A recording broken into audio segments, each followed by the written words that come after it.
Everyone, how are you guys. तो आज हम लोग पढ़ने वाले हैं अपने फिजिक्स का चैप्टर नंबर 7 का पार्ट नंबर 3। और गाइस आज बता दूं कि आज का वीडियो एक भी मिस मत करना, बिकॉज आज हम लोग ओनली 3 चीजें ही पढ़ेंगे, लेकिन वो मोस्ट इंपॉर्टेंट चीजें इस चैप्टर की। इस चैप्टर में से गाइस वो डायरेक्टली 4 to 5 मार्क्स के लिए आता है, चाहे जो भी हो जाए। अगर मतलब वो एग्जाम में आया तो सीधे या तो 4 या तो 5 मार्क्स के लिए ही आएगा, उससे कम के लिए बिल्कुल नहीं आएगा। ठीक है, तो अगर एग्जाम में आया तो सीधा 4 to 5 मार्क्स, नहीं तो एग्जाम में नहीं आएगा। ठीक है, क्योंकि आता है एग्जाम में, इसलिए मैं आपको बता रहा हूं। ठीक है, तो आज है यहाँ पे पार्ट नंबर 3 इस वीडियो का। वेव ऑप्टिक्स चैप्टर का नाम है। ठीक है, वेव ऑप्टिक्स फिजिक्स का चैप्टर नंबर 7 क्लास 12। ठीक है गाइस, और 3 चीज ही हम पढ़ेंगे। एक तो रिफ्लेक्शन ऑफ लाइट के बारे में पढ़ना है, ठीक है, जो वेव होती है, रिफ्लेक्शन ऑफ वेव। उसके बाद हम रिफ्रैक्शन के बारे में पढ़ेंगे और थोड़ा सा वेवलेंथ के बारे में पढ़ेंगे। जो रिफ्लेक्शन है और रिफ्रैक्शन है, इनकी डायग्राम आपको याद हो गई ना जिस दिन, उस दिन आप अपने आप वो थियरीज को अपने आप ऑटोमेटिकली डेरिवेशन को सॉल्व कर लोगे। ओके, तो अगर बस आप लोगों को पता होना चाहिए डायग्राम। ओके, डायग्राम में क्या हो रहा है, कैसे आया, वो सारी चीजें आपको समझ गई एक बार तो ऑटोमेटिकली आपको सारी चीजें आ जाएंगी। ओके, तो ये बातें अच्छे से समझ के रखना है। ठीक है गाइस, चलो, तो आप लोगों को अगर अभी तक नोट्स नहीं मिला है तो please and please Telegram app download कर लो और वहां पे ज्वाइन हो जाओ। आपको सर्च करना है न्यू इंडियन एरा। और अगर गाइस आपको कोई भी chapter physics, chemistry, mathematics, biology की वीडियो चाहिए होगी तो जस्ट चैप्टर का नाम डालो और उसके बाद लिख दो न्यू इंडियन एरा, तो आपको वीडियो मिल जाया करेगी। तो आप मुझसे यहाँ पे कांटेक्ट करके या कहीं पर भी हैंड रिटन नोट्स ले सकते हो। ओके गाइस, तो गाइस आज हम लोग थोड़े से कॉन्सेप्ट को समझेंगे पहले, जो हमने ऑलरेडी इसके पहले की वीडियो में थोड़ा सा पढ़ा है, तो उसको मैं रिवाइज करना चाहूंगा जिससे कि आपका पूरा बेसिक क्लियर हो जाए। ठीक है, तो मान लो गाइस आपके पास यहाँ पे एक लेक है। ठीक है, पूरा लेक है। लेक में आपने यहाँ पे एक पत्थर छोटा सा डाल दिया। जैसे ही आपने पत्थर डाला तो यहाँ पे क्या होगा, छोटे छोटे यहाँ पे ऐसे वेव फ्रंट फॉर्म होना स्टार्ट हो जाएंगे। इस तरीके से यहाँ पे क्या होगा गाइस, वेव फ्रंट फॉर्म होना स्टार्ट हो जाएगा। ठीक है, ये है सारे के सारे वेव फ्रंट। ओके, तो ये बात आपको याद रखना, ये सारे के सारे क्या है, वेव फ्रंट है। ओके गाइस, तो इनको याद रखो अच्छे से। ठीक है, इन वेव फ्रंट में क्या होते हैं भाई, इन वेव फ्रंट में होते हैं पार्टिकल। ठीक है, ये बात आपको ध्यान रखना है। और ये पार्टिकल्स की बहुत सारे प्रॉपर्टी है, जैसे नेचर ऑफ मोशन वगैरह। ठीक है, जो भी होता है तो ये अपने खुद के स्टेट ऑफ मोशन में होते हैं सारे के सारे। अगर एक वेव फ्रंट है कोई भी, जैसे कि मैं ये वेव फ्रंट की बात कर रहा हूं, ठीक है, तो कोई भी वेव फ्रंट रहेगा, उस वेव फ्रंट में जितने भी पार्टिकल आएंगे वो सारे के सारे पार्टिकल सोर्स जो है, जहां से अपना स्टार्ट हुआ है, वेव का बनना स्टार्ट हुआ है, क्रिएट होना, वहां तक का सेम डिस्टेंस में रहेंगे। और उस वेव फ्रंट में जितने भी पार्टिकल होंगे सारे के सारे सेम स्टेट ऑफ मोशन में रहेंगे। ठीक है, यानी कि जैसा भी उनकी वेलोसिटी होगी, जैसा उनका डिस्प्लेसमेंट होगा, उसे ही हम स्टेट ऑफ मोशन कहते हैं कि किस स्टेट में वो मोशन कर रहे हैं। ठीक है, तो वो स्टेट ऑफ मोशन इनका सेम रहेगा। और वेवलेंथ या फिर आप डिस्टेंस को from the source to that particle, वो क्या रहेगा, सेम रहेगा। चाहे वो किसी भी मतलब आप बात कर सकते हो पार्टिकल की। फिर उसके बाद हमने देखा था गाइस कि ह्यूजेंस थियरी जो भी थी, आप उसे हाइजेंस थियरी या फिर हाइजेंस ऐसा भी पढ़ सकते हो या ह्यूजेंस भी पढ़ सकते हो, आपके ऊपर है भाई, जो भी नाम है जस्ट साइंटिस्ट का प्रोनाउंसिएट अपना अपना है, जो भी आपको प्रोनाउंसिएशन करना है। ठीक है, तो यहाँ पे आपको ध्यान रखना अच्छे से गाइस कि जो भी उनकी प्रिंसिपल थी वो क्या थी। उन्होंने दिया था प्रिंसिपल फॉर्मेशन, ध्यान देना, अभी सब कुछ चल रहा है, formation of new wave front new wave front का उनका प्रिंसिपल था। Formation of new wave front का उनका प्रिंसिपल था। मतलब सपोज अगर ये वेव से, ध्यान देना अच्छे से, ये वेव फ्रंट है, जो भी अपने यहाँ पे वेव फ्रंट है, ये पहली वेव फ्रंट है, ये दूसरी वेव फ्रंट है, तीसरी है, ऐसे ऐसे जो भी वेव फ्रंट्स है, तो ये वेव फ्रंट से में से नया वेव फ्रंट और बनेगा। ठीक है, इस चीज को आपको समझना है, न्यू वेव फ्रंट फॉर्म होगी। ठीक है, तो मैं आपको बताता हूं कि किस तरीके से वेव फ्रंट फॉर्म होती है, तो क्या होता है सारी चीजें अकॉर्डिंग टू जो हाइजीन्स थे, मतलब उनके प्रिंसिपल के हिसाब से। जो वर्ड्स कहूंगा उसको ध्यान से सुनना और सारी चीजें ऑटोमेटिकली समझ जाएंगी। अभी देखो गाइज, मैं यहाँ पे ना एक, अगर देखो ये पूरा का पूरा कैसा है, अगर मैं ओवरव्यू, आप अभी देख रहे हो तो ये सर्कल फॉर्म में दिख रहा है। अगर मैं इसको जूम करके और छोटा सा ऐसे दिखाऊं तो ये क्या रहेगा, ये वाला कैसा रहेगा, प्लेन रहेगा। समझ रहा है कि नहीं समझ रहा मैंने क्या बोला। तो ये जो प्लेन है ना, मैं इसी प्लेन वेव फ्रंट की बात कर रहा हूं। किसकी बात कर रहा हूं, प्लेन वेव फ्रंट की। इस प्लेन वेव फ्रंट में मान लो ये एक पार्टिकल है, ये दूसरा पार्टिकल है, ये तीसरा पार्टिकल है, चौथा पार्टिकल, ऐसे बहुत सारे पार्टिकल हो सकते हैं भाई, कितने भी पार्टिकल हो सकते हैं, आपको इतना याद रखना है। ठीक है, फिर हाइजेंस ने क्या बोला कि जो भी पार्टिकल्स होते हैं तो वो लाइट को रिफ्लेक्ट या रिफ्रैक्ट करके न्यू वेवलेट फॉर्म करती हैं। जैसे देखो, अभी ये एक सोर्स था तो इससे बड़े बड़े वेव फ्रंट फॉर्म हुए, लेकिन अभी ये पार्टिकल खुद का एक इस तरीके से वेवलेट फॉर्म करेगा। समझ में आया क्या मैंने क्या बोला। फिर ऐसे ही ये वाला पार्टिकल अपने एरिया में ऐसा दूसरा वेवलेट फॉर्म करेगा। फिर ये वाला पार्टिकल ऐसा अपने दूसरे एरिया में ऐसा वेवलेट फॉर्म करेगा, फिर ये ऐसा खुद के अंदर मतलब वेवलेट फॉर्म करेंगे। मतलब जैसे ये पार्टिकल है तो यहाँ पे ध्यान देना अच्छे से, ये इस तरीके से ये खुद का ऐसे वेवलेट फॉर्म करेगा, ये इसका खुद का वेवलेट मतलब अपने अगल बगल अपने इर्द गिर्द ये जो इसका पार्टिकल है वो पार्टिकल क्या करेगा, वो पॉइंट क्या करेगा, अपने अगल बगल क्या करेगा, अपने वेवलेट को एक सर्कल एक हेमिस्फीयर बनाएगा। और जिस हेमिस्फीयर को हम क्या कहते हैं, वेवलेट कहते हैं। क्या कहते हैं, छोटे छोटे वेवलेट्स। ठीक है। और ये जो पार्टिकल है, पार्टिकल को हाइजेंस ने बोला कि ये है सेकेंडरी सोर्स ऑफ लाइट। हमने पढ़ा था primary source and secondary source, तो इसे हम क्या कहते हैं, secondary source of light, light का सेकेंडरी सोर्स। ओके, ये बात ध्यान रखना अच्छे से। तो ये क्या करेंगे, छोटे छोटे वेवलेट्स बनाते हैं। अब इस वेवलेट से हम लोग क्या करेंगे गाइस, इस वेवलेट से हाइजेन ने क्या किया, एक इस तरीके का टेंजेंट ड्रॉ कर दिया, पूरे के पूरे वेवलेट से एक टेंजेंट ड्रॉ कर दिया। फिलहाल अपना यहाँ पे थोड़ा सा छोटा हो गया, यू कैन अंडरस्टैंड दैट। ठीक है, चलो तो मैं इसको अच्छे से बना देता हूँ, आप समझ सकते हो ना, ये वो आपको बराबर बनाना पड़ेगा थोड़ा सा। ठीक है, तो इसको थोड़ा सा इस पॉइंट को याद रखना। ओके, तो इस तरीके से आपको यहाँ पे एक टेंजेंट ड्रॉ करना है। ठीक है, और ये जो न्यू टेंजेंट क्रिएट हुआ इसे हम क्या कहते हैं कि न्यूली फॉर्म्ड क्या कहेंगे इसे हम लोग, न्यूली फॉर्म्ड वेव फ्रंट। समझ गया होगा आपको अच्छे से, ये नया फॉर्म्ड वेव फ्रंट है। ठीक है, चलो अब हम इनके देखो, हम लोग को एक फॉर्मूला मालूम है ना यार, क्या क्या फॉर्मूला पता है कि speed is equal to distance upon time होता है। क्योंकि अभी हमको देखना पड़ेगा ना, सारी चीजें कवर करनी है। Speed is equal to distance upon time इस तरीके से होता है। ओके, चलो ध्यान देना। तो अभी देखो, पहले पार्टिकल यहां पे था, यानी कि मैं कह सकता हूं कि ये time t is equal to 0 पे था। फिर जब इससे वेवलेट फॉर्म हुई तो ये इस पार्टिकल से मान लो यहां तक जो वेवलेट जा रही है, ठीक है, तो यहां तक जाने में उसे कुछ ना कुछ टाइम लगा होगा। तो मैं कह सकता हूं कि ये जो अपना नया वेव फ्रंट फॉर्म हुआ है, ये t is equal to capital T time में फॉर्म हुआ है। मतलब t की वैल्यू कुछ भी हो सकती है, तो नहीं पता तो मैंने अभी कैपिटल T ले ली, तो इसमें अभी कोई झगड़ा करने की बात थोड़ी है। तो यहाँ पे t is equal to capital T आ जाएगा, समझा। अब देखो, और इसको जब यहां से ये बन रहा था तो इसको कुछ बनने में इसकी स्पीड भी रही होगी, मतलब खुद जो सेकेंडरी वेव फ्रंट है इसको बनने में कुछ ना कुछ यहां तक पहुंचने में, मतलब यहां से यहां तक पहुंचने में कुछ ना कुछ उसे टाइम भी लगा होगा, कुछ ना कुछ वेलोसिटी के साथ गया होगा। ठीक है, तो यानी इसकी कुछ ना कुछ स्पीड या वेलोसिटी भी रही होगी। तो मैंने मान लिया कि जो उसकी स्पीड थी भाई वो थी v, और जो डिस्टेंस है ना, डिस्टेंस आपको थोड़ा सा फोकस करना अच्छे से, डिस्टेंस कितना होगा वही हमें फाइंड करना है। ठीक है, डिस्टेंस कितना होगा, मतलब पार्टिकल है जो, और इससे लेकर के जो न्यूली फॉर्म्ड वेव फ्रंट है वहां तक का बीच में जो वेवलेट होते हैं उन वेवलेट का डिस्टेंस कितना है वो हमको फाइंड करना है। टाइम कितना हो गया t, मतलब t टाइम में अपना वेव फ्रंट यहाँ पे फॉर्म होता है। सो डिस्टेंस क्या हो जाएगा, डिस्टेंस अपना हो जाएगा is equal to V T. अब आपको समझ गया रहेगा, यानी कि जो यहां से इतना यहाँ पे जो ये डिस्टेंस है वो क्या रहेगा, वी टी कहलाएगा। समझ में आया क्या आपको। तो ये सारी चीजें आपको समझ के रखनी है इस तरीके से। ठीक है, तो ये था पूरा कॉन्सेप्ट टोटली, किस तरीके से न्यूली फॉर्म्ड नया वेव फ्रंट फॉर्म होता है। ठीक है, और यही था हाइजेंस का प्रिंसिपल। जो भी पार्टिकल होते हैं याद रखना वो सेकेंडरी सोर्स के फॉर्म में वर्क करते हैं, और ये नए नए वेव फ्रंट होते हैं, और इन वेव फ्रंट से नया नया अपना यहाँ पे एक वेव फ्रंट फॉर्म होता है। इसका ध्यान रखना अच्छे से। ओके, और यहां से जो डिस्टेंस रहेगा वो वीटी डिस्टेंस में फॉर्मेशन होता है इनका। इनिशियली टाइम टी सपोज 0 था, और बाद में कुछ टाइम बाद न्यू अपना वेव फ्रंट फॉर्म हुआ। ठीक है, तो ये था अपना हाइजीन्स का प्रिंसिपल जो भी था। अब इसी के बेसिस पे हम लोग देखो, हमने पढ़ा था कि हाइजीन्स जो थे उन्होंने सारी चीजों को अच्छे से प्रूफ किया था। भले उन्होंने एक रॉन्ग चीज बताई कि एक ईथर नाम का कोई भी मीडियम है, बट फिर भी उनके जो सारे प्रिंसिपल थे वो रिफ्लेक्शन ऑफ, हमने पढ़ा था ना अच्छे से यार पार्ट 1 में, reflection of light, refraction of light को प्रॉपर उनकी जो वेव्स थी सेटिस्फाई कर रही थी। तो वो कैसे कर रही थी वो आज हमको जानना है। तो पहले ही वीडियो में गाइस हमने देखा था कि रिफ्लेक्शन ऑफ लाइट में angle of incidence and angle of जो अपना रिफ्लेक्शन होता है वो इक्वल होता है। तो प्लीज जाके फर्स्ट वाला वीडियो जरूर देख लेना, जिससे कि आपका सारा कॉन्सेप्ट क्लियर हो जाए।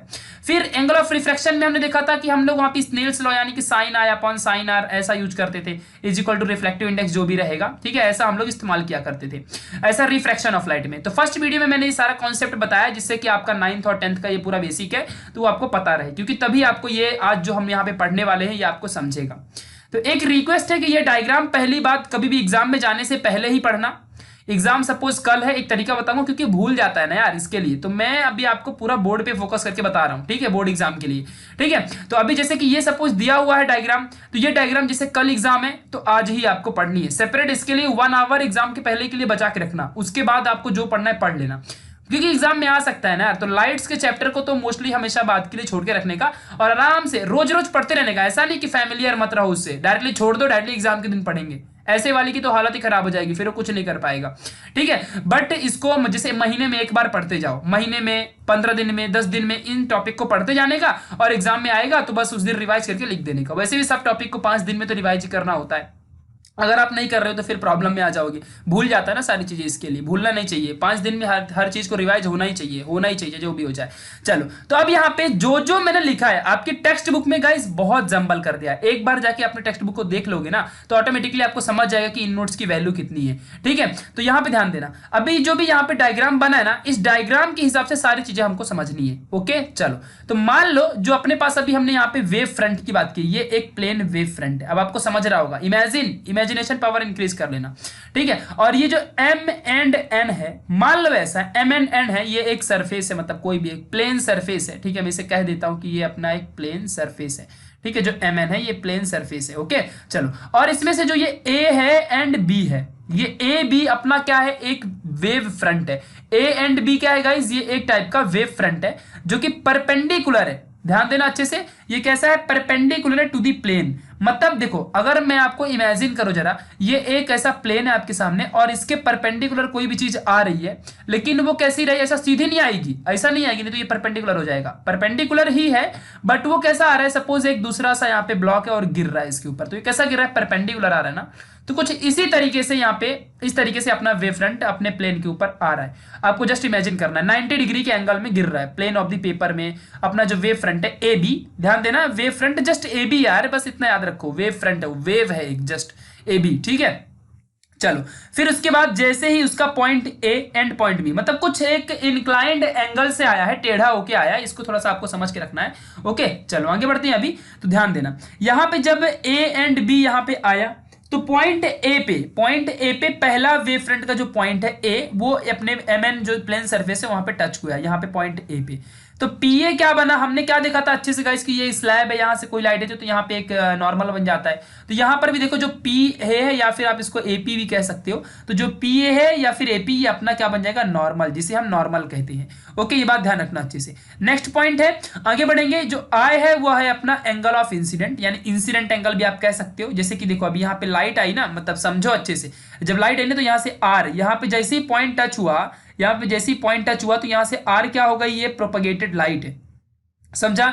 मतलब यहाँ पे डायरेक्शन है इंसिडेंस का, किस तरीके से लाइट अपनी इंसिडेंट हुई है, वो आर, और ये देखो यहाँ पे क्यू है। ठीक है, तो अभी बी तक की बात कर रहा हूं मैं, यहां से लेकर के बी तक की और यहां से लेके ए तक की, इतनी ही बात कर रहा हूं मैं। ठीक है, तो जो आर है ये क्या है, यहाँ पे इंसिडेंट लाइट्स हैं, Q B and R A incident light है, ये अभी इंसिडेंट होंगी अपने प्लेन सरफेस एम एन में, इंसिडेंट होंगी बाय सब एंगल। तो सब एंगल वो क्या होगा, वो आई कहलाएगा। एम एन क्या है, प्लेन सरफेस है। R A and Q B जो यहाँ पे दिख रखा आर ए यहाँ पे और जो क्यू बी है, ठीक है, ये क्या है अपने, ये दोनों के दोनों डायरेक्शन ऑफ इंसिडेंस कहलाएंगे। ओके, इन बातों को समझ के रखो अच्छे, सारी चीजों को।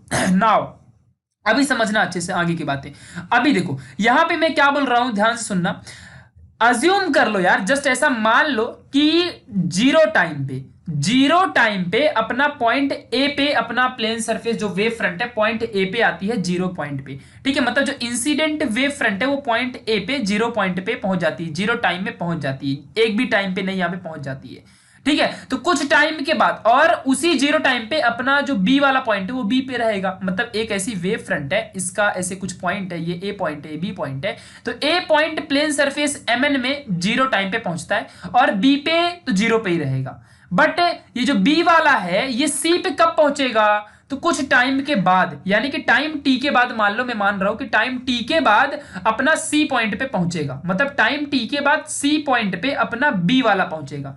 तो बी वाले को सी तक पहुंचने के लिए, यानी प्लेन सरफेस को पाने के लिए टाइम टी लग जाएगा, बट अपना जो ए वाला है उसको 0 टाइम लगेगा, वो सीधा ए पे ही आके गिरेगा। समझ रहे ना किस तरीके से, जैसा अरेंजमेंट है, ये टेढ़ा अरेंजमेंट है ना, इसके वजह से, ऐसे अरेंजमेंट के वजह से ए है जो ये एम एन पे 0 टाइम पे रहेगा, यानी टी इज इक्वल टू 0 पे रहेगा, और बी भी यहाँ पे टी इज इक्वल टू 0 पे है। बट इस बी पॉइंट को सी तक आने के लिए T is equal to time T लग जाएगा। मान लो कुछ टाइम लगेगा तो मैंने इसको टी ले लिया, समझा कि नहीं अच्छे से। तो वही चीज यहाँ पे है कि बी जो है will touch the point C on the plane surface at time T, समझा कि नहीं, एट टाइम कैपिटल टी, समझा ना अच्छे से। तो बस इतना आपको समझ के रखना है, बस अभी तक हमने यही सीखा। चलो आगे बढ़ते हैं, यही है हमारा डायग्राम। इस डायग्राम से मैं आपको बार बार फैमिलियर कराते रहूंगा, डोंट वरी, ठीक है। तो यहाँ पे समझ लो अच्छे से कि पॉइंट ये ए है और ये बी है, ये दोनों वेव फ्रंट है। ये वेव फ्रंट में से जो ए वाला है mn, ये जीरो टाइम पे क्या कर रहा है, अपने वेव फ्रंट जो है ये जीरो टाइम पे सीधा पहले ही अपने सरफेस में टच हो रहा है। सी पॉइंट पे पहुंचने के लिए बी वाले को लगेगा time T equal to capital T, ठीक है। और यहां से लेकर के ये अपना वेव फ्रंट है, याद रखना अच्छे से। फिर जो आई है, ये जो आई होते हैं ये एंगल ऑफ इंसिडेंस है, जैसे कि देखो अभी यहाँ पे ये जो बी है, फिर ए है एंगल, देखो ध्यान से बी ए सी एंगल आई हो गया। फिर ऐसे ही आर हो जाएगा, तो यहाँ पे ए सी ई, ऐसा यहाँ पे इस तरीके से एंगल आर हो जाएगा। तो ये सारी चीजें यहाँ पे फॉर्मेशन होती हैं। बट ये लाइन हमने कैसे ड्रॉ कर दिया यार, ये सारी चीजें हमको समझनी पड़ेगी, ठीक है। ऐसे ही नहीं आ जाएगा। तो मैं सारी चीजें आपको अभी कभी बता देता हूँ जल्दी जल्दी, जिससे कि आपको सारे कॉन्सेप्ट अच्छे से क्लियर हो जाए।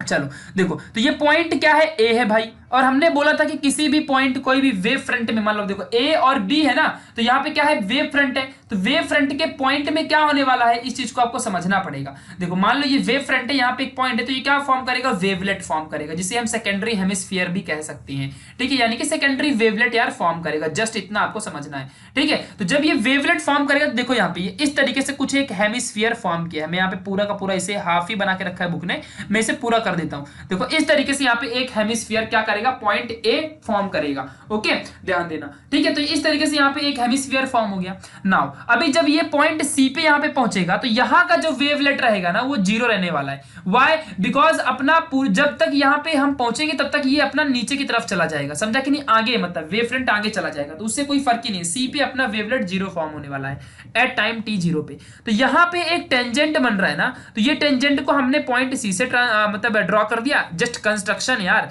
ठीक है। और पॉइंट बी से ये एक अपने हमने यहाँ पे पॉइंट ए तक के लिए जो अपना वेव फ्रंट है वो है ही है, ठीक है। तो ये एक फॉर्मेशन बन गया, मतलब ये एक ये कंस्ट्रक्शन और ये तो अपना वेव फ्रंट ही कहलाएगा। समझ में आया क्या, तो इस चीज को याद रखना। और जो बी है एंड सी है, बी एंड सी है, तो ये तो अपना मतलब जो B point at time T पे रीच कर रहा था पॉइंट सी को, तो यहाँ पे क्या बन जाएगा, बी सी। और मान लो मैंने बोलता हूं कि टाइम जो वेलोसिटी थी बाय सम वेलोसिटी मान लो v1 ही मान लेता हूं, और टाइम टी पे पहुंचा तो bc is equal to v1 t हो जाएगा।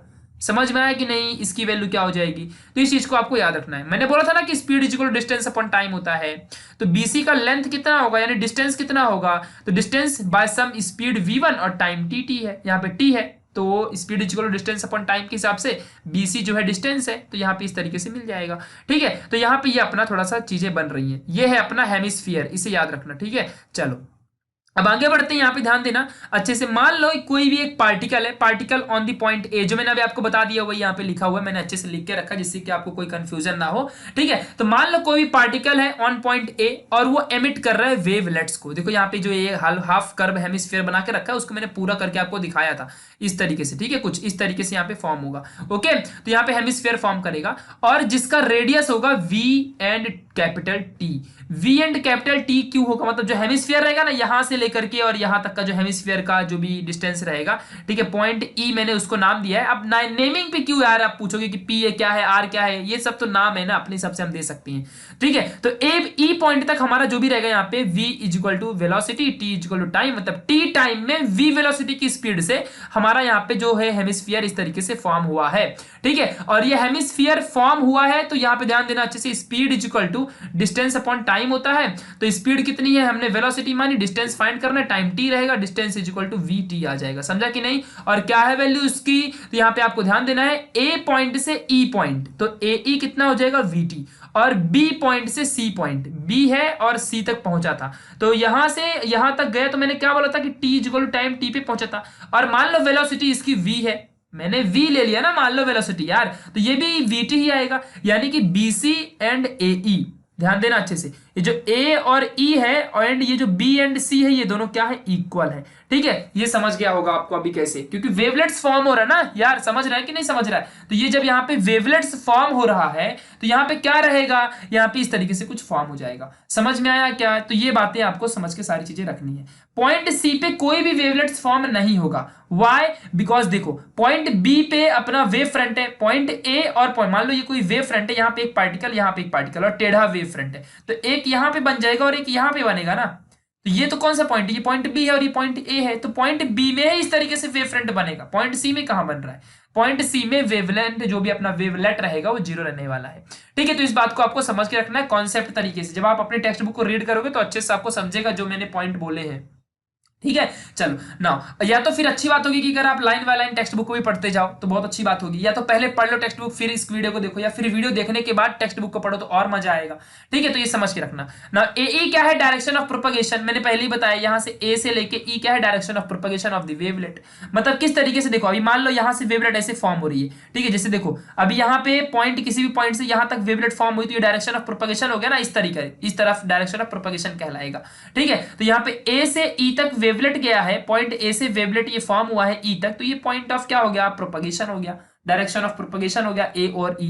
समझा कि नहीं अच्छे से, तो ये बातें समझ के रखो। ओके नाउ हियर अभी ध्यान देना। ठीक है, तो हम लोग अभी रिफ्लेक्शन का देख रहे हैं विद दी हेल्प, देखो हम वेव फ्रंट की हेल्प से रिफ्लेक्शन ऑफ लाइट का प्रूफ करना है हमको। क्या प्रूफ करना है, I is equal to R proof करना है, वही हम कर रहे हैं, याद रखना। और I is equal to R अगर प्रूफ हो गया तो रिफ्लेक्शन का जो अपना रूल है, रिफ्लेक्शन का लॉ प्रूफ हो जाएगा with the help of wave front. और वेव फ्रंट को डिफाइन किया था हाइजेंस ने, तो हाइजेंस प्रिंसिपल के हिसाब से हमारा यहाँ पे रिफ्लेक्शन ऑफ लाइट का पूरा कवर हो जाएगा। समझ में आया, वही हम प्रूफ कर रहे हैं जो साइंटिस्टों ने किया था। ठीक है, तो नाउ अभी यहाँ पे देखो जो एंगल ऑफ इंसिडेंस है, एंगल ऑफ इंसिडेंस क्या हो जाएगा, आर ए पी। ध्यान देना अच्छे से, कहां है भाई आर, यहां आर है और ये ए है, और पी दिखाता हूं, ध्यान देना इसी में पी यहां पे है, तो आर ए पी, इस पे फोकस करो। ये क्या रहेगा, R A P angle of incidence है। ये चीज सिंपल से याद रखो, मैंने पहले ही वीडियो में बताया था कि इस तरीके से अगर कोई लाइट है, नॉर्मल ये है, नॉर्मल में यहाँ पे एंगल ऑफ इंसिडेंस बनता है। समझ में आया क्या, मैंने पहले ही बोला था आपको, अगर आपको ये चीज नहीं पता तो फिर मैं क्या कर सकता हूं यार। ठीक है, चलो तो अच्छे से आप इन चीजों को थोड़ा समझ के रखना। ओके और देखो ये जो है यहाँ पे एंगल ऑफ रिफ्लेक्शन है। ठीक है, तो यहाँ पे जो भी अभी क्रिएट होगा तो यहाँ पे ध्यान देना, ये इस तरीके से normal C angle of reflection बनेगा। ठीक है, और जो ये पॉइंट होता है ये एंगल ऑफ इंसिडेंस होता है। ठीक है, ये पॉइंट आप इसको भी कह सकते हो कि आप चाहो तो एंगल ऑफ इंसिडेंस का हो, या तो फिर आप इसे भी एंगल ऑफ रिफ्लेक्शन कह सकते हो, क्योंकि सारी चीजें इक्वली ही तो होती हैं। ठीक है, जैसे देखो मान लो अगर ये पूरा कैसा है, 90 डिग्री बना रहा है, ध्यान देना अच्छे से, ये पूरा 90 है और ये भी 90 है, तो अगर मैं यहां से बात करूं, यहां से बात करूं, दोनों पूरा 4 के 4 हो, ये भी 45 45 45 45 आएगा ना, सभी एक दूसरे के इक्वल है कि नहीं है, तो यहां भी आई आ जाएगा, यहां भी आई, यहां आर आर या आई कुछ भी लिखो यार, मतलब वो फिक्स रहेगा, क्योंकि रिफ्लेक्शन के केस में एंगल ऑफ इंसिडेंस और एंगल ऑफ रिफ्लेक्शन सेम होता है, और सारी चीजें नॉर्मल के साथ ही बनती हैं। कोई भी एंगल मतलब नॉर्मल के साथ ही बनेगा, angle of incidence and reflection. ठीक है, बट इक्वालिटी के लिए अगर बात करूं तो यह भी आई ही रहेगा, या फिर आप आर भी कह सकते हो। तो ये चीज को एक बार रिवाइज करके वीडियो को देख लो, या फिर पार्ट 1 वाला जाके वापस से देख लो। जिसने देखा है तो उसको तो मजे हैं यार, जो रेगुलर बच्चे हैं वो हमेशा देखते हैं। कुछ लोग क्या होते हैं, सिर्फ कोई भी पार्ट्स मिला वो देख लेते हैं, बस ऐसा रहता है, इसके लिए बोल रहा हूं मैं। ठीक है, चलो तो यहाँ पे जो आर ए पी है, पॉइंट पे ध्यान देना, आर से लेके ए से लेके पी तक, तो मैंने स्टार्टिंग में बोला था कि आर ए क्या है, मैंने स्टार्टिंग में बोला था ना भाई, यहाँ पे देख लो अच्छे से, आर ए एंड क्यू भी डायरेक्शन ऑफ इंसिडेंस है। समझा कि नहीं अच्छे से, मतलब जो आर ए है वो क्या होता है, इंसिडेंस हो रहा है लाइट, और फिर यहाँ पे इस तरीके से आगे जाएगी लाइट। ठीक है, तो जब यहाँ पे इंसिडेंस हो रही है तो ये पूरा नॉर्मल है ना, ये नॉर्मल है, तो नॉर्मल से अपनी लाइट यहाँ पे जो एंगल बनाएगा वो क्या रहेगा, एंगल ऑफ इंसिडेंस रहेगा। समझ में आया क्या, ठीक है, तो इस चीज को समझ के रखना अच्छे से। ओके चलो अब यहाँ पे हम ज्योमेट्री की बात करेंगे। जिसको भाई ज्योमेट्री आती होगी उसका तो कमाल है, जिसको नहीं आती होगी तो सुन लो अभी जो मैं बताऊंगा। ठीक है, इस तरीके से पूरा कंस्ट्रक्शन करने के बाद जो यहाँ पे मैंने इंसिडेंस यहाँ पे जो कंस्ट्रक्शन कर दिया, टेंजेंट वगैरह बना दिया। ठीक है, यहाँ पे लिख के भी रखा है टेंजेंट ए बी, जो मैंने बता दिया वही यहाँ पे आपको मैं लिख के दिया हूं, जिससे कि आप अगर सेम टू सेम बोर्ड में लिखो तो फुल मार्क्स मिल जाए। ओके, इसके लिए now triangle A B C, जो वर्ड बोलूंगा उसको ध्यान देना, पूरी ज्योमेट्री नहीं आनी चाहिए, चलेगा, जितना बोल रहा हूं उतना तो आएगा ना।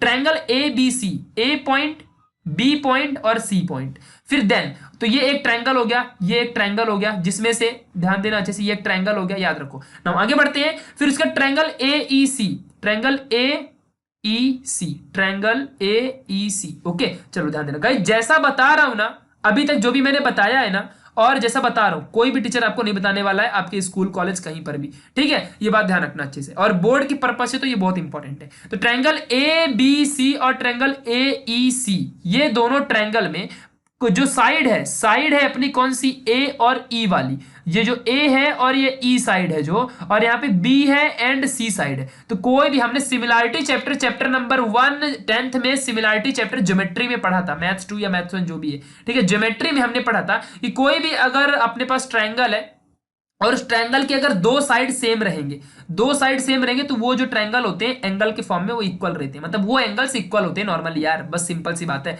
ठीक है, तो यहां पे मैं ऐसे लिख सकता हूं ना कि ट्रायंगल बी ए सी, ध्यान देना अच्छे से, ट्रायंगल बी और ये ए और ये सी इक्वल टू ट्रायंगल ए, ध्यान देना, ए और ये सी और यहाँ पे जो भी अपना ई है, यही आता है ना हमारा सिमिलरिटी से हमने सॉल्व भी किया था 10th में। ठीक है, तो अगर दो साइड सेम है तो उस साइड वाले जो भी एंगल रहेंगे, वो साइड के अपोजिट में जो भी एंगल रहेगा, उस साइड के अपोजिट में जो भी एंगल रहेगा वो दोनों एंगल सेम होते हैं। ठीक है, ये बातें ध्यान रखना। मान लो जैसे मैं बोल के आ रहा हूं वो समझो, ये एक ट्रायंगल हो गया, ठीक है, ये एक दूसरा ट्रायंगल हो गया, ठीक है, समझ के रखना अच्छे से। और मान लो मैंने बोल दिया कि ये दोनों साइड क्या है, दोनों इक्वल है। ठीक है, दोनों साइड इक्वल है, ये एक ट्रायंगल है ना यार, ये एक ट्रायंगल है और ये दूसरा ट्रायंगल है। ठीक है, ये दोनों ट्रायंगल है, इसमें से ये साइड और ये साइड एक दूसरे के इक्वल है, तो क्या होगा, तो ये जो एंगल है इस साइड के अपोजिट वाला और जो ये एंगल है इस साइड के अपोजिट वाला, ये दोनों एंगल क्या होंगे, सेम होंगे। तो मान लो अगर मैं इसका नाम दे दिया यहाँ पे ऐसा कुछ भी, ई नाम दे दिया, इसका नाम दे दिया ए, इसका नाम दे दिया सी, इसका नाम दे दिया बी, तो क्या इक्वल होगा, angle B A C equal to angle A C E. इस तरीके से इक्वालिटी होती है, समझ गया होगा आपको, रिपीट करके फिर से देख लो, अच्छे से समझ जाएगा। ओके, तो ये अपने को यहाँ पे इक्वालिटी मिल जाएगी। ठीक है, तो from the geometry of the figure, यही चीज है ना यहाँ पे, ध्यान देना अच्छे से, ये दोनों एंगल एक दूसरे के इक्वल है, बहुत काम देगा अभी, इसी चीज पे फोकस रखना अच्छे से। ये दोनों इक्वल कैसे आए मैंने बार बार बताया है, रिपीट करके वापस से देख लेना। कभी भी दो साइड उसके सामने वाले जो एंगल हमेशा क्या होते हैं, इक्वल होते हैं, अगर दोनों साइड इक्वल है तो दो एंगल के, दो ट्रायंगल के। ठीक है, चलो, तो यहाँ पे ये चीज इक्वल हमको मिल गई। अभी हम यहाँ पे बढ़ते हैं, देखो, और अभी यहाँ पे देखो, डायग्राम में देखना अच्छे से, डायग्राम मैंने हर जगह बना के रखी है, आपको टेंशन लेने की कोई जरूरत नहीं है। बी ए सी, ये क्या है अपना ए, यहाँ पे आई है, एंगल ऑफ इंसिडेंस कैसे आया, ध्यान दो, ये सरफेस है, मान लो एम, बार बार बता रहा हूं आपको, ये है इंसिडेंस एंगल, ये है अपना नॉर्मल, और हमेशा नॉर्मल से एंगल बनेगा, ये क्या कहलाता है, इंसिडेंस। फिर लाइट ऐसे जाएगी तो यहाँ पे क्या बनेगा, ये एंगल ऑफ रिफ्लेक्शन बन गया, तो ये क्या होता है, आई होता है, और आप इसको भी आई या आर कह सकते हो, यू कैन। ओके, तो इस तरीके से हो जाएगा, मतलब ये क्या है, यहाँ पे जो ये एंगल है, ये कौन सा एंगल है, ये आई एंगल है। समझ में आया क्या, और देखो यहाँ पे ये आर है और ये आई है, तो कोई इसमें कंफ्यूजन वाली बात ही नहीं होनी चाहिए, सिंपल सी बात है, क्योंकि मैंने पहले ही वीडियो में सारी चीजें बता के रखी हैं अच्छे से। ठीक है, चलो, और हम लोग को पता है कि कोई भी अगर रिफ्लेक्शन हो रहा है तो ये angle of I and R equal होते हैं, यही हमको प्रूफ करना है। देखो यहाँ पे प्रूफ भी हो जाएगा with the help of wave front, don't worry. Okay, तो एंगल बी ए सी क्या है, इक्वल है आई के, किसके इक्वल है, आई के, और जो एंगल बी ए सी है वही किसके भी इक्वल है, एंगल ए सी ई के, किसके इक्वल है, एंगल ए सी ई के भी इक्वल है ना, B A C he equal है एंगल आई के, और एंगल ए सी ई के भी इक्वल है। तो इसका मतलब क्या हुआ कि एंगल ए सी ई भी यहाँ पे इक्वल है आई के ही। समझ में आया क्या क्या बोल रहा हूं मैं, angle of A C E equal है बी ए सी के, और बी ए सी इक्वल है आई के, इसका मतलब एंगल ए सी ई भी इक्वल है आई के। समझ में आया कि मैंने क्या बोला, ये आप देखो ना लाइन यार, एंगल बी ए सी किसके इक्वल है, एंगल ए सी ई के, और जब एंगल ए सी ई के इक्वल है और एंगल बी ए सी जो है वो आई के इक्वल है, इसका मतलब एंगल ए सी ई जो है वो आई के इक्वल रहेगा। अंडरस्टूड और not, yes my dear. Okay, चलो ना, सिमिलरली उसी तरीके से हम यहाँ पे अभी जो एंगल अपना पी ए ई दे के रखा है, पी ए और ये ई, जो ये एंगल है, मतलब एंगल ऑफ यहाँ पे जो हम इसकी बात कर रहे हैं, ये एंगल की बात कर रहे हैं, समझ में आया क्या, एंगल ऑफ रिफ्लेक्शन की, ठीक है, आर की, ये एंगल की बात कर रहे हैं हम, एंगल ऑफ रिफ्लेक्शन, समझ में आ रहा है ना, एंगल ऑफ रिफ्लेक्शन जो वेवलेट का है उसकी बात कर रहे हैं। तो अब इस वाले एंगल में ध्यान देना अच्छे से, angle A C E, angle ये ए और ये सी और ई क्या है, एंगल आर भी है ना, कंस्ट्रक्शन से देखो ना डायग्राम में, एंगल आर कहलाएगा ना, ये रिफ्लेक्शन, एंगल ऑफ रिफ्लेक्शन कहलाएगा ना, angle of reflection. So angle A C E यहां से क्या हो गया, आई भी हो गया, और एंगल ए सी ई यहां पे आर भी है। सो इसका मतलब देखो, अगर मैं इसी वाले रूल में बताऊं आपको, ध्यान देना अच्छे से, इसी वाले में सिर्फ फिगर की बात करूं अगर, तो यहां पे एंगल बी ए सी और एंगल ए सी एक दूसरे के इक्वल है, एंगल बी ए सी की वैल्यू होती है आई और एंगल ए सी ई की वैल्यू है आर, यानी कि यहां से भी प्रूफ हो गया R is equal to I, यानी angle of reflection equal to angle of incidence. समझ में आया क्या, यस। ओके, तो यहां से भी फिर भी देख लेते हैं, angle P A E equal है आर के, और angle A C E indirectly equal होता ही है आर के। समझ में आया ना, तो एंगल ए सी ई यहाँ पे क्या है, आई के ही इक्वल है, और angle A C E R के भी इक्वल है, इसका मतलब आई इज इक्वल टू आर हो गया, दैट्स इट, खत्म कहानी। तो ये था पूरा यहाँ पे प्रूफ हो गया angle of reflection with the help of wave front Huygens principle के हिसाब से।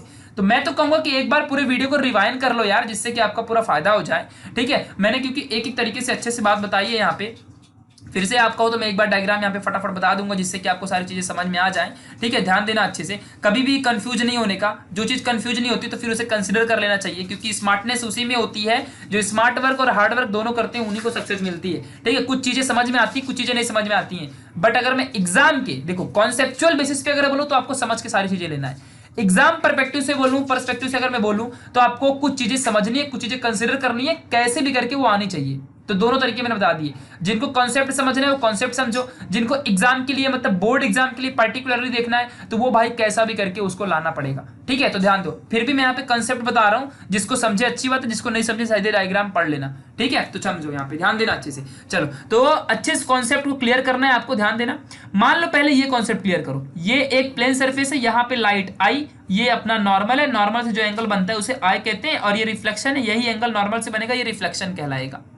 ये एंगल क्या होते हैं, आई, आप इसे आर भी कह सकते हो, या आई भी कह सकते हो, आपके ऊपर है। ओके, चलो आगे बढ़ते हैं। तो ये जो आर है और पॉइंट ए, मतलब पॉइंट ए और बी की सिर्फ पहले बात करूंगा, point A and B are the wave front, और ये दोनों आ रहे हैं एमएन नाम के, एक एमएन नाम के यहाँ पे प्लेन अपना सरफेस है यहाँ पे। ठीक है, और फिर इसमें से जो आर और ए है ये अपने रिफ्लेक्टिंग या फिर इंसिडेंट रे कह सकते हो, और ये जब इंसिडेंट होगी तो ये नॉर्मल है ना, डॉटेड लाइन, तो यहां से जो भी एंगल बनेगा वो आई बनेगा, यहाँ पे आप देख सकते हो। और उसके बगल वाली जो ये रिफ्लेक्टेड लाइन है, ये जो यहाँ पे ये अपना वेवलेट फॉर्म हुआ है, क्योंकि ए जगह पे पार्टिकल रहेंगे ना तो यहाँ पे एक वेवलेट भी फॉर्म होगा। तो यहाँ पे ये एक जो भी ये प्रोपगेशन ऑफ लाइट की यहाँ पे डायरेक्शन गया है, तो यहाँ से क्या फॉर्म होगा, एक आर फॉर्म हो जाएगा, और इस तरीके से यहाँ पे जो है ये आई बन जाएगा। मैंने बताया भी था कि वो आई कहलाएगा, समझ में आया। और जो ये वेवलेट है, इस वेवलेट से मैंने एक टेंजेंट ड्रॉ कर दिया टू दी पॉइंट सी। अब पॉइंट सी कैसे आया ये समझते हैं। तो उसी जो ए बी नाम का वेव फ्रंट था, उस वेव फ्रंट का बी जगह पे टाइम टी इक्वल टू 0 है, मतलब वेव फ्रंट बढ़ नहीं रहा है अपना, टाइम 0 पे ही अपना ए पे पहुंच गया ये वाला पॉइंट, बट बी वाला पॉइंट तो बी पे ही रहेगा, उसको भी सरफेस से पहुंचना है, तो वो सरफेस से पहुंचेगा बट कुछ टाइम लगाएगा पहुंचने के लिए। सी तक पहुंचने के लिए बाय द वेलोसिटी v और टाइम t से पहुंचा, यानी कि bc इक्वल टू vt हो जाएगा। इतने टाइम से b और b जो है वो c पॉइंट पे पहुंचा, और यहां से जो मैंने टेंजेंट ड्रॉ किया, और मैंने कहां से, कौन से लाइन से टेंजेंट ड्रॉ किया है, जहां पे अपना जो वैल्यू है वो आर है, तो यहां भी कौन सी एंगल बनेगी, आर एंगल बनेगी। ठीक है, और यहाँ पे आई एंगल बनेगी। फिर हमने देखा कि ये दोनों जो यहाँ पे अपने पास है, ये दोनों कैसे इक्वल है, कैसे इक्वल है भाई, तो यहाँ पे जो ए से लेकर के ई बनाने के लिए जितना टाइम लगा था वो यहाँ पे वीटी था, और इसको भी वीटी लगा है बी से लेके सी बनाने में, यानी कि ये दोनों क्या हो गए, साइड इक्वल हो गए। और जब किसी भी दो ट्रायंगल के, मतलब ट्रायंगल एक ये वाले की बात करता हूं और ट्रायंगल एक ये वाले की बात करता हूं, तो ये दोनों ट्रायंगल में जब एक साइड इक्वल है तो इसके अपोजिट वाला एंगल और इसके अपोजिट वाला एंगल दोनों एक दूसरे के इक्वल रहेंगे, यानी कि एंगल यहाँ पे बी ए सी और यहाँ पे एंगल ए, यहाँ पे ध्यान देना, ए और ये सी और ई ये दोनों इक्वल हो जाएंगे। और जब एक दूसरे के एंगल इक्वल होगा तो यहाँ पे आई इक्वल टू आर आ जाएगा, बिकॉज ये आई है और ये आर है। समझा कि नहीं, दोनों एक दूसरे के इक्वल हो गए। तो ये with the help of wave front हमने एक झटके में छोटे से कॉन्सेप्ट के साथ समझ के क्लियर कर दिया। ठीक है, तो बार बार मैंने समझाया है, अब आपको कोई डाउट यहाँ पे नहीं होना चाहिए। और वीडियो तो रिकॉर्डेड है यार, कोई टीचर की यहाँ पे टेंशन ही नहीं कि एक बार आके पढ़ा के जाएंगे, जितने बार चाहो उतने बार रिवाइज करके देख सकते हो। ओके, चलो, तो ये था अपना टोटली जो प्रूफ है अपना भाई रिफ्लेक्शन का, इसीलिए मैंने अच्छे से एकदम बता दिया, जिससे कि अगर एग्जाम में आए तो 5 मार्क्स को आता है इसके लिए ना। नेक्स्ट अभी हमको देखना है भाई रिफ्रैक्शन ऑफ लाइट के बारे में। ओके, रिफ्रैक्शन की बात करनी है तो हम लोग को, तो मैंने पहले ही वीडियो में बताया था आपको कि जो रिफ्रैक्शन है वो दो मीडियम में होता है। एक यहां से लाइट आएगी, फिर ये होगा अपना नॉर्मल, और फिर यहां से लाइट इस तरीके से जाएगी। ठीक है, तो इस तरीके से अपनी यहाँ पे लाइट जाती है, जहां पे ये एंगल है वो आई रहेगा, और जो यहाँ पे जो एंगल रहेगा एंगल ऑफ रिफ्रैक्शन कहलाएगा। इस तरीके से अपना पॉइंट बनता है।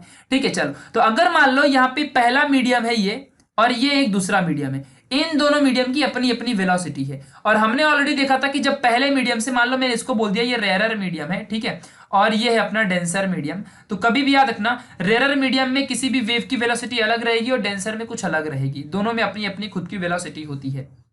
मीडियम 1 ये है, मीडियम 2 ये है, वही same wave front A and B हमने लेके रखा है। अब यहां पे ध्यान देना, जो अपने प्रोपगेशन का डायरेक्शन है, ठीक है, जो भी अपने वेव फ्रंट के प्रोपगेशन का डायरेक्शन है वो अंदर की तरफ है, क्योंकि सेकंड मीडियम में हम जा सकते हैं। पहले वाले रिफ्लेक्शन वाले केस में क्या था कि यहाँ पे हमने ऐसा सरफेस बनाया था, यानी कि लाइट आएगी तो अंदर नहीं जाएगी और ऐसा सीधा इंसिडेंट हो जाएगी। But in the case of reflection light आएगी और अंदर जाएगी भी, समझा कि नहीं, ये बातें ध्यान रखना, मतलब वो आएगी भी और अंदर जाएगी भी, ठीक है। तो यहाँ पे पॉइंट ए पे आने के बाद, पॉइंट ए पे आने के बाद जो अपना यहाँ पे वेव फ्रंट ए और बी है, यहाँ पे ध्यान देना, वेव फ्रंट पे बहुत इंपॉर्टेंट फोकस करो, ये वेव फ्रंट है, ठीक है। तो ये जो वेव फ्रंट ए बी है, ये वेव फ्रंट अंदर आएगा और डायरेक्शन ऑफ प्रोपगेशन इसका अंदर की तरफ ही है। तो जो वेवलेट बनाएगा वो कुछ इस तरीके से वेवलेट बनाएगा। समझ में आया क्या मैंने क्या बोल रहा हूं यहाँ पे, ठीक है। यहाँ पे इस तरीके से यहाँ पे इसका जो भी है वेवलेट क्रिएट होगा, ठीक है। इस बात पे आपको थोड़ा सा फोकस करना पड़ेगा, ठीक है गाइस। चलो, तो यहाँ पे इसको थोड़ा सा अच्छे से याद रखो। इस तरीके से यहाँ पे कुछ ये इस तरीके से यहाँ पे वेवलेट बनेगा और यहाँ से हम एक टेंजेंट ड्रॉ कर देंगे टू द पॉइंट सी। तो अब जब पॉइंट सी आ गया भाई, हमने इस वेवलेट हेमिस्फीयर है ना, तो हेमिस्फीयर से हमने एक टेंजेंट ड्रॉ कर दिया। तो ये टेंजेंट पॉइंट सी कहां से आया, तो बताता हूं ना। तो जो वेव फ्रंट था बी पॉइंट, तो यहां पे टाइम टी क्या था, 0 था, और यहां भी क्या है, इसके लिए टाइम टी 0 है। तो जब यहां से ये वेव फ्रंट फॉर्म हुआ, जो वेव फ्रंट फॉर्म हुआ, तो कुछ टाइम लगेगा ना। तो मान लो कि v2 t टाइम पे फॉर्म किया। इसके पहले हमने देखा था कि दोनों के लिए टाइम ओनली vt था, but in the case of refraction ऐसा नहीं होगा, क्योंकि यहाँ पे मीडियम अलग अलग है। पहले मीडियम में कुछ अलग बातें थी भाई, दूसरे मीडियम में अलग बातें हैं। तो ये दूसरे मीडियम की यहाँ पे बात चल रही है। दूसरे मीडियम में यहाँ पे क्या रहेगा, जो भी डिस्टेंस रहेगा और वेलोसिटी, टाइम तो फिक्स है बट जो वेलोसिटी है वो क्या रहेगी, v2, और मैंने पहले मीडियम के लिए v1 मान लिया है। तो जब b पे क्या है, टाइम 0 है, कुछ टाइम बाद मान लो कि time t is equal to capital T के बाद यहाँ पे C पॉइंट पे अपना वेव फ्रंट B वाला पहुंच रहा है, और कितनी की वेलोसिटी से, v1 की वेलोसिटी से, क्योंकि ये पहले मीडियम में है ना, ये मीडियम 1 में है, और जो यहाँ पे दूसरा वेवलेट फॉर्म हो रहा है मीडियम नंबर 2 में है, ठीक है। तो यहाँ पे इसकी वेलोसिटी कुछ अलग रहेगी, क्योंकि हमने बात किया था ना यार कि अगर एक मीडियम से हम दूसरे मीडियम में जाएंगे तो वहां पे वेलोसिटी क्या हो जाती है, वहां पे वेलोसिटी कम हो जाती है, ठीक है। क्योंकि डेंसर, रेयरर से डेंसर में जाओगे तो वेलोसिटी कम ही होगी ना। तो पहले पे मैंने मान लिया v1 है, दूसरे पे v2 है, जो भी डिस्टेंस आया वो v2 इधर का और यहाँ पे v1t इधर का, ठीक है। तो ये बात आपको ध्यान रखनी है। इसी तरीके से अभी हम देखो यहाँ पे सारी चीजों को समझते हैं, जो बताया वही सेम है। कंसीडर वही करना है कि जो ए बी है अपना वेव फ्रंट है, वो mn नाम की किसी भी, देखो यहाँ पे समझो अच्छे से, mn नाम की किसी भी सरफेस पे आके गिर रहा है, जो कि पहले मीडियम से लेके दूसरे मीडियम में अपनी वेव फ्रंट जा रही है, ये याद रखना। मान लो पहले टाइम पे t इज इक्वल टू 0 पे जो अपना ए पॉइंट है, यानी कि यहाँ पे जो अपना ए पॉइंट है वो एक वेव फ्रंट बना रहा है, ठीक है। एक वेव फ्रंट यहाँ पे बना रहा है और वो धीरे धीरे बाउंड्री को भी रीच करेगा, बट ए पॉइंट का है जो यहाँ पे वेव फ्रंट रीच करता है एट टाइम t 0 पे, मतलब 0 टाइम पे अपना जो ये ए बी नाम का वेव फ्रंट है वो 0 टाइम पे ए पॉइंट पे पहुंचता है। उसका जो ए बी वेव फ्रंट है, मतलब उसका ए वाला पॉइंट सरफेस पे time t is equal to 0 पे पहुंचता है, और बी वाला सी पे पहुंचने के लिए टाइम यहाँ पे जो लेता है वो टी है, कैपिटल टी, यानी T is equal to capital T time लेता है, और सम वेलोसिटी v1 से चलता है, तो speed is equal to distance upon time से v1t यहाँ पे आ जाएगा, आप लगा सकते हो। Speed is equal to distance upon time, time t है और जो यहाँ पे स्पीड है मैंने इसको v1 मान लिया, तो डिस्टेंस कितना आएगा, डिस्टेंस v1t आ जाएगा। समझ गया ना यहाँ पे, तो v1t इस तरीके से आ जाएगा। इस तरीके को थोड़ा समझ के रखो। नाउ नेक्स्ट, मान लो कि v1 and v2 are the speed of light medium 1 and medium 2, ये तो आपको पता ही है। पहले मीडियम का जो यहाँ पे स्पीड है वो मान लो v1 है और दूसरे मीडियम की स्पीड जो है v2 है। आगे बढ़ते हैं, अभी यहाँ पे बहुत इंपॉर्टेंट है और बहुत आसान है, एक झटके में अभी आपको आ जाएगा यार। तो ये आपको टेंजेंट वगैरह जो इस तरीके से यहाँ पे देखो, ये अपना वेवलेट था, तो यहाँ पे जो टेंजेंट फॉर्म किया, फिर यहाँ पे एंगल ऑफ रिफ्लेक्शन, रिफ्रैक्शन की बात कर रहा हूँ मैं यहाँ पे यार, रिफ्रैक्शन, ये एंगल ऑफ देखो रिफ्रैक्शन बना, ये एंगल ऑफ इंसिडेंस बना, ये एंगल ऑफ इंसिडेंस होता ही मैंने पहले ही बताया था, ठीक है। और ये तो एंगल ऑफ रिफ्रैक्शन रहेगा, ये तो मैंने पहले ही बता के रखा है कि सी हमेशा जो भी एंगल बनता है वो रिफ्रैक्शन वाला होता है। और ये रिफ्रैक्टेड वेव फ्रंट यहाँ पे फॉर्म हो रहा है, जो न्यू वेव फ्रंट यहाँ पे फॉर्म हो रहा है वो रिफ्रैक्शन की वजह से फॉर्म हुआ है।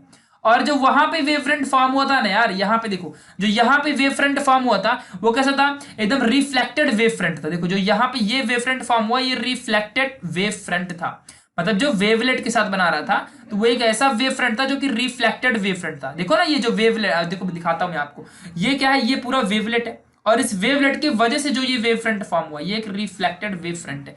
अंडरस्टूड ना। तो ऐसे यहाँ पे एक रिफ्रैक्टेड वेव फ्रंट बनेगा दूसरे मीडियम में, उससे क्या फर्क पड़ता है, समझा ना अच्छे से। तो ये बातें ध्यान रखना। तो ना यहाँ पे मान लो पहला ट्रायंगल है, ट्रायंगल, अब देखो ट्रायंगल तो कोई भी बता देगा यार, ए बी सी पे देखना है आपको। देखो मैं इसको सारी चीजें यहाँ पे डिलीट कर देता हूं, और जिससे कि आपको सब समझ में आ जाए, ठीक है, ध्यान देना। तो यहाँ पे पॉइंट ए और ये बी और सी, इसी ट्रायंगल में बात करनी है, ठीक है। तो पहले ट्रायंगल में ये हाइपोटेन्यूस हो गया, एंगल के सामने वाला ये अपोजिट हो गया।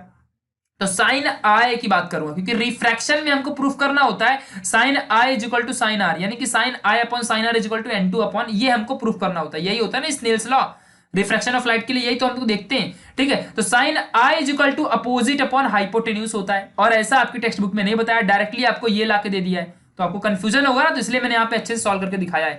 तो अपोजिट अपॉन हाइपोटेन्यूज में यहाँ पे क्या आ जाएगा, BC अपॉन AC, और BC की वैल्यू कितनी है, B एंड C, ये जो BC है इसकी वैल्यू कितनी है, V1T। बताया था ना मैंने कैसे आया था, speed equal distance upon time से आया था, तो V1T अपॉन AC आ जाएगा ना। सिमिलरली सेकंड वाले ट्रायंगल में अगर देखो तो साइन R के लिए बात करूंगा मैं, तो ये वाला अपना ट्रायंगल हो जाएगा, ये ट्रायंगल समझा कि नहीं अच्छे से, ये ट्रायंगल यहाँ पे अपोजिट ये है, और यहाँ पे जो 90 है, यहाँ पे ध्यान देना, ये 90 और ये अपना हाइपोटेन्यूज रहेगा। तो अब यहाँ पे फोकस करो यार अच्छे से कि यहाँ पे क्या जाएगा, सेम तरीके से अपोजिट अपॉन हाइपोटेन्यूज। अपोजिट कौन सा है, अपोजिट अपना ये वाला है जिसकी वैल्यू V2T है, और हाइपोटेन्यूज तो सबका सेम है, दोनों में हाइपोटेन्यूज सेम है, इस ट्रायंगल के लिए भी इस ट्रायंगल के लिए भी, मतलब AC जो है ये अपना हाइपोटेन्यूज है, तो यहाँ पे AC आ जाएगा ना। From equation number 1 and 2 sine I upon sine R को डिवाइड कर दूंगा। तो अब यहाँ पे थोड़ा फोकस करके समझो, जस्ट कैलकुलेशन यार, ये तो आप भी बता दोगे, बच्चा भी बता देगा। यहाँ पे AC एंड AC कट जाएगा, और यहाँ पे क्या आएगा, फिर भी मैंने इसको देखो कैसा किया है, क्रॉस मल्टीप्लाई करके अब AC कट किया है, और V1 अपॉन V2 आ जाएगा यहाँ पे, जिसमें से T और T कॉन्स्टेंट है, क्योंकि यहाँ पे टाइम है ना, तो यहाँ पे क्या हो जाएगा, टाइम सेम टाइम पे बनता है सारी चीजें, जो भी रिफ्रैक्शन बनेगी, तो V1 अपॉन V2 यहाँ पे इस तरीके से मिलेगा।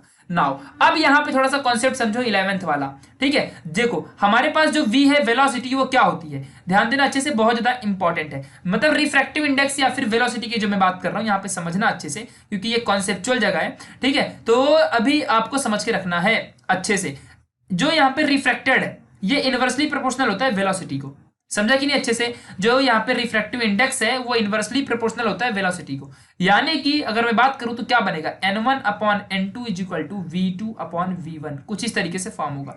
या तो आप उल्टा भी कह सकते हो, कैसा उल्टा कह सकते हो, तो आप ऐसे इस तरीके से उल्टा कह सकते हो, यानी कि V1 upon V2 is equal to N2 upon N1। You can write this like also, okay, like this also. चलो तो आगे बढ़ते हैं, साइन आई upon sine R V1 upon V2 आ जाएगा।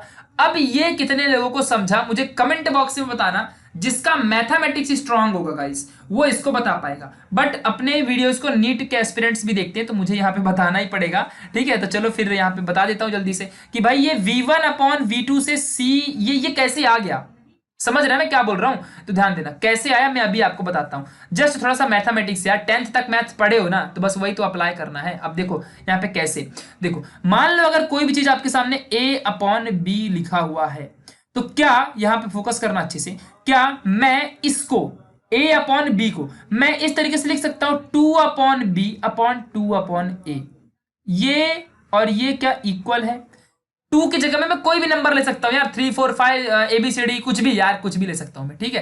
तो ये बात अच्छे से ध्यान रखना। तो 2 अपॉन B 2 अपॉन A इस तरीके से आ गया, क्यों, अभी देखो इसको प्रूफ करके दिखाता हूं कैसे इक्वल है, इसको प्रूफ करता हूं। 2 अपॉन B है और क्रॉस मल्टीप्लाई करूंगा तो क्या आएगा, A अपॉन 2, 2 से 2 कैंसिल, वापस से A अपॉन B आ गया, तो ये देखो ये मिल गया ना। तो बस ये जस्ट लिखने का तरीका है, जहां पे मैंने C लिया है, C is the speed of light, समझा ना अच्छे से। और रिफ्रैक्टिव इंडेक्स का फॉर्मूला क्या होता है, C अपॉन वेलोसिटी, यानी कि वैक्यूम में जो स्पीड होती है अपॉन नॉर्मल मीडियम की वेलोसिटी, ये वैक्यूम की वेलोसिटी यानी speed of light in the vacuum, and V क्या है, speed of light in the medium, और ये होता है रिफ्रैक्टिव इंडेक्स का फॉर्मूला, 10th में हमने पढ़ा था, ठीक है। तो इसके लिए हमने यहाँ पे C अपॉन V2 और C अपॉन V1 लिख दिया डायरेक्टली V1 अपॉन V2 की जगह में, यानी कि C को ऊपर नीचे लगाया है बस। तो ये कॉन्सेप्ट को भूलना मत, जस्ट मैथमेटिक्स का इस्तेमाल किया है। और यहां से अब क्या हो जाएगा, यहां से C अपॉन V2 जो है अपना, C अपॉन जो V2 है ये N2 होगा, और C अपॉन V1 ये N1 हो जाएगा, बिकॉज ये फॉर्मूला बताया ना N equal to C upon V होता है, N equal to C upon V लिख के भी रखा है। तो यानी कि साइन आई अपॉन साइन आर क्या हो गया, N2 अपॉन N1, ठीक है। तो यही तो हमारा स्नेल्स लॉ होता है, आप इसको ऐसे भी लिख सकते हो। तो बस दैट्स इट, खत्म कहानी ना, रिफ्रैक्शन ऑफ लाइट प्रूफ हो गया, क्योंकि ये चीज तो हमने 10th में ही पढ़ी थी कि रिफ्रैक्शन ऑफ लाइट के लिए जो मतलब एंगल ऑफ इंसिडेंस होगा in the form of sine and angle of reflection in the form of sine, इनका जो रेशियो रहेगा ये इक्वल होगा उन दोनों के मीडियम के हिसाब से, यानी पहला मीडियम दूसरा मीडियम, तो second medium with the first medium, इस तरीके से कुछ रेशियो बनेगा। यानी कि जो N2 क्या है वो सेकंड मीडियम का रिफ्रैक्टिव इंडेक्स है, और N1 क्या है फर्स्ट मीडियम का रिफ्रैक्टिव इंडेक्स है। जब मीडियम की बात आती है तभी रिफ्रैक्टिव इंडेक्स की बात आती है, मीडियम की बात नहीं आएगी तो कोई रिफ्रैक्टिव इंडेक्स की बात ही नहीं करनी है हमको।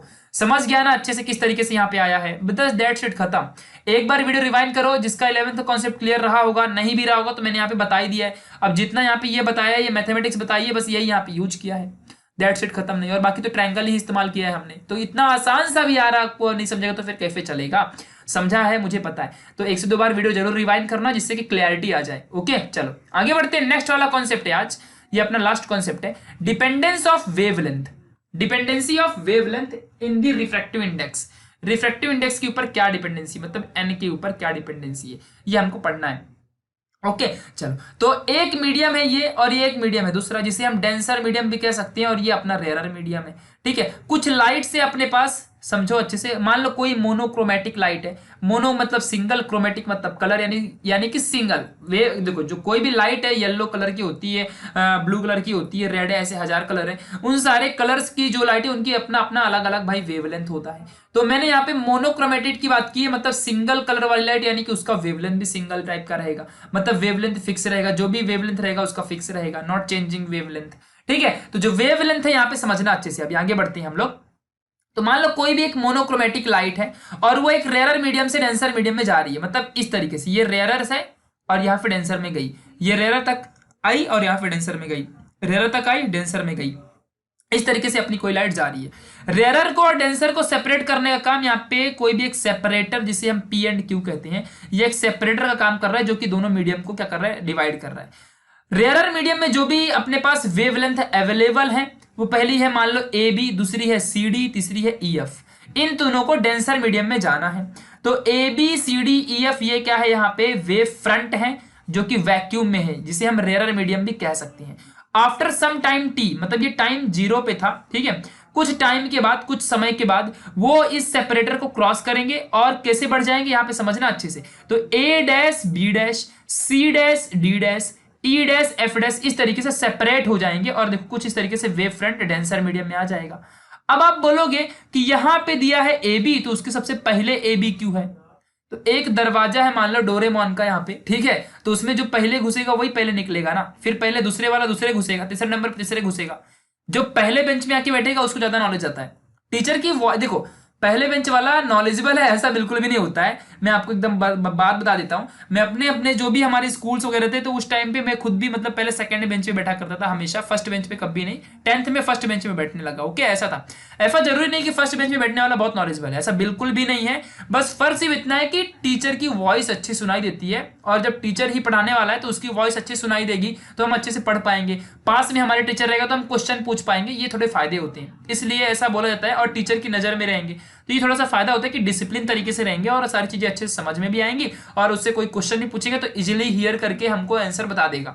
दूर से रहेंगे तो 1 घंटे बोलना पड़ता है, कॉलेजेस वगैरह में तुमने फील किया होगा। अब सपोज अगर मैं मेरे टाइम की बात कर दूं तो 125 बच्चे थे, ठीक है, तो अभी सबसे पीछे वाला बच्चा, तो उसकी वॉइस, हाँ बोलो भाई क्या हो रहा है, तो पता ही नहीं चलता था। तो ऐसी प्रॉब्लम हो जाती फिर, ठीक है, तो आपको समझना है। तो यही कॉन्सेप्ट यहाँ पे अप्लाई हुआ है। पहले ए बी घुसेगा तो बाद में पहले ए बी ही निकलेगा ना, जस्ट सिंपल सा, ठीक है। और अगर मैं कोई कंप्यूटर साइंस का बच्चा है तो उसको स्टैकिंग का सिस्टम याद होगा, अगर उसको स्टैक पता है स्टोरेज सिस्टम में, एसक्यूएल वगैरह में, ठीक है, एसक्यूएल या ओरेकल अगर उसको चल रहा होगा, मे बी चल रहा होगा, तो स्टैक उसको स्टैक के बारे में पता होगा। स्टैक एक जस्ट स्टोरेज सिस्टम या फिर स्टोरेज मेथड है। ओके चलो आगे बढ़ते हैं, अभी डेटा स्टोरेज का, चलो आगे बढ़ते हैं। तो कंसिडर करना है, मान लो कंसिडर करते हैं आगे, distance between C D and A B. ध्यान देना, सी डी और ये ए बी, ये दोनों क्या थे, वेव फ्रंट थे। ये एक वेव फ्रंट है, दूसरा वेव फ्रंट, इनके बीच में ये भी वेव है ना, और ये भी क्या है, वेव है। इमेजिन करना, ये सोर्स है एक, कोई भी सोर्स से 2 वेव फ्रंट निकली है। इन दोनों वेव फ्रंट के बीच में जो लेंथ होता है, वेव के बीच का लेंथ क्या कहलाता है, वेव लेंथ। समझा कि नहीं, ये क्या हो जाएगा, वेव लेंथ लैम्बडा। समझा कि नहीं अच्छे से। तो मान लो अगर यहाँ पे ए बी है और सी डी है, इसके बीच के वेव लेंथ को मैंने लैम्बडा 1 मान लिया, ठीक है। और जो उनके ट्रेवल करने की स्पीड है उसको v1, और समझ लो टी टाइम पे वो ट्रेवल करते हैं। तो वेव लेंथ होता है ना, यानी कि ये क्या है, डिस्टेंस है, और speed is equal to distance upon time होता है। तो speed is equal to distance upon time, यानी कि time is equal to distance upon speed. समझ में आ रहा है कि नहीं, डिस्टेंस अपॉन स्पीड। देखो हमने सोचा भी नहीं था कि इतने बच्चे वाला फॉर्मूला हम 12th में यूज करेंगे। तो T is equal to lambda 1 upon v1 आ जाएगा, equation number 1, that's it. Then ये पहले मीडियम की बात थी, ये पहले मीडियम की बात थी। अभी सेकंड मीडियम, जब डेंसर वाले में जाएंगे तो वहां पे अभी देखो हमने क्या पढ़ा था, यही तो न्यूटन ने रॉन्ग बताया था ना यार। हमने पढ़ा था कि पहले मीडियम में, रेयर मीडियम में, वहां पे लाइट की स्पीड ज्यादा रहेगी। जब हम डेंसर में घुसेंगे तो वहां पे लाइट की स्पीड कम हो जाएगी, क्योंकि वहां पे पार्टिकल्स अपने लाइट के जो वेव के पार्टिकल्स है उसको रजिस्ट करते हैं मूव होने से ना। तो यहाँ पे जो स्पीड रहेगी कम रहेगी, यहाँ पे ज्यादा रहेगी। तो कुछ ना कुछ फिर जो स्पीड है कम हो जाएगी, तो कम लेंथ भी कवर करेगा। तो कम लेंथ कवर करेगा, मतलब मैं यहाँ पे डिफरेंट लैम्बडा मान लेता हूँ, डिफरेंट डिस्टेंस मान लेता हूँ, जिसे मैं लैम्बडा 2 कहता हूँ, ठीक है। और मान लो उसकी जो वेलोसिटी है वो v2 हो जाएगी, बिकॉज चेंज होगी ना। अगर सेम मीडियम पे बात होती तो हमने देखा था रिफ्लेक्शन वाले में, ये भी vt था और ये भी vt था, दोनों vt आए थे, हमने देखा था ना वहां पे दोनों के दोनों एंगल, दो साइड दोनों इक्वल थे vt की वजह से। और यहाँ पे ऐसा नहीं होगा, यहाँ पे डिफरेंट रहेगा। तो डिफरेंट के लिए मैंने सेकंड मीडियम के लिए ये रिलेशन मिल गया मुझे, इक्वेशन नंबर 2। पहले वाले के लिए मुझे पहला रिलेशन मिल गया, पहला वाला 2। चलो आगे बढ़ते, इन दोनों रिलेशन को मैं क्या कर दूंगा, डिवाइड। अब ध्यान देना, पहले वाले से क्या मिला, t is equal to lambda 1/v1। उसी ये पहले मीडियम की मतलब है, ध्यान देना अच्छे से। मैं पढ़ता हूं इसको कैसे पढ़ना है। पहले मीडियम में, वैक्यूम वाले में, अपनी कोई भी वेव लाइट या फिर wave front lambda 1 distance v1 speed से t टाइम पे कवर करती है।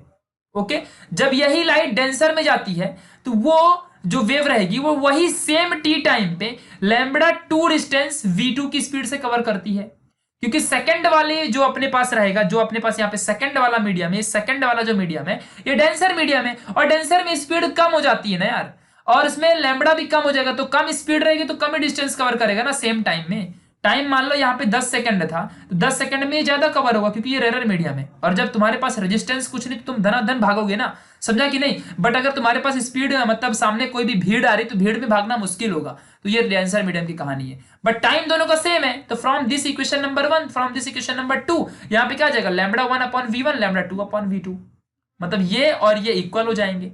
That's it. फिर इसमें से हम क्या करेंगे, सेकंड मीडियम का हमको वेवलेंथ फाइंड करना था ना, मतलब सेकंड मीडियम जो था अपने पास, सेकंड मीडियम जो है, सेकंड मीडियम का वेवलेंथ कितना होगा, मतलब जो वेव ए बी कुछ सर्टेन टाइम में पहले मीडियम में जितना वेवलेंथ कवर कर रही थी, तो वही वेव अब सेकंड मीडियम में कितना कवर करेगी। तो सेकंड मीडियम में कितना कवर करेगी, लैम्बडा 2, क्योंकि लैम्बडा 2 सेकंड वाले का डिस्टेंस है ना, लैम्बडा 2 वेवलेंथ। तो lambda 2 is equal to v1 lambda 1 v2/v1 आ जाएगा। एंड वी नो दैट कि जो वेव अपना पास रिफ्रैक्टिव इंडेक्स होता है मीडियम का, refractive index inversely proportional to v।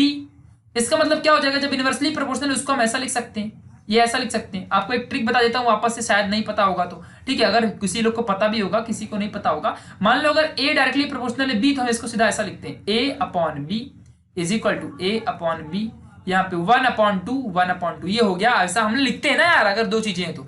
अगर a is inversely proportional to b तो हम लिखते हैं a/b is equal to b/a 1/2, यहाँ पे आएगा 2 ये a है 2/1, इस तरीके से हम लिखते हैं। यहाँ पे देखो अभी ये इनवर्सली प्रोपोर्शनल है, तो n1/n2 v2/v1 आ गया कि नहीं आ गया, इस तरीके से। मतलब कि v2/v1 के जगह में मैं n1/n2 लिख सकता हूं।